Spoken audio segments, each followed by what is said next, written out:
Welcome back. It's day 5 of our journey to better sleep. Today, we're going to tackle something that feels, well, like a riddle. But honestly, it might just be the most important key to unlocking a truly good night's rest. I call it the paradox of rest. So, let me ask you something. Have you ever been lying in bed? You know you need to sleep, so you try. Well, you try really hard. And suddenly your brain is more awake than it's been all day. Why does that happen? It's this absolutely maddening cycle where the more effort you put in, the further away sleep seems to run. And this, my friends, is what we call the sleep paradox. It's a simple but incredibly powerful truth. Trying to force sleep is kind of like trying to catch a really shy cat by running straight at it.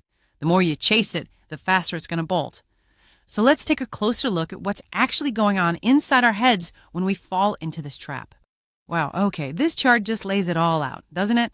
On the left, you've got the goal, sleep. Simple enough. But look at what we do. We put all this pressure on ourselves. We get frustrated. We start doing that awful mental math. Okay, if I fall asleep now, I'll get 5 hours and 17 minutes.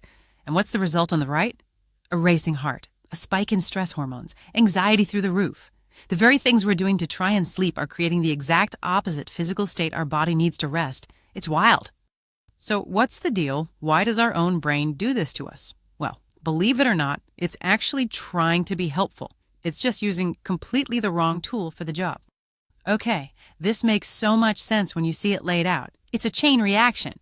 Step 1, you give yourself that command, I have to sleep now. In step 2, your brain hears that urgency and goes, whoa, problem detected, activating problem-solving mode. So what's its response? Step 3, it releases stress hormones like cortisol to help you solve this pressing problem, and that leads to the final, frustrating result in step 4. Your body is now in full-on alert mode, not rest mode. So if our job isn't to try to sleep, what is it? This is where everything changes. This is the big mental shift. Starting tonight, you have a new nighttime job, and the best part, it is so much simpler than what you've been doing. Here it is. This is your new job description. Just let this sink in. My only job right now is to rest my body. That's it. That's the whole gig. Your job is not to fall asleep. It's not to achieve 8 perfect hours. It is simply to rest.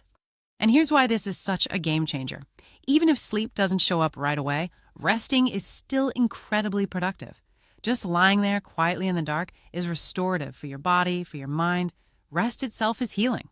This completely reframes the whole night. You're winning no matter what. Okay, so now that we know what our new job is, let's talk about how to actually do it. Here's a really simple, practical guide you can start using tonight. Let's look at 4 simple practices to help you get there. First, you've got to actively reframe your job. My only goal is to rest. Second, have a simple mantra ready to go for when that frustration starts to creep back in. Third, and this is a big one, practice just noticing your thoughts without getting all tangled up in them. And finally, you have to learn to trust the process. Your body actually knows how to do this. I really love this mantra.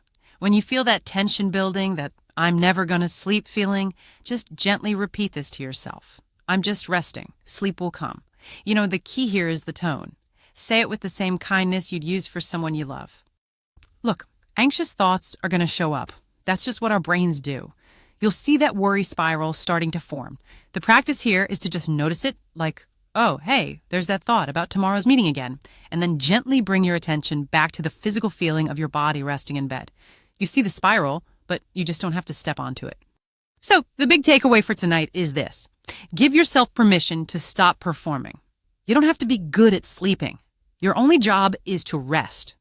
And I want you to remember this. Rest is never, ever wasted. And that's it for day 5. Tonight, just rest. That is more than enough. I'll see you tomorrow, where we're going to build on this by creating your very own personal wind-down ritual. See you then.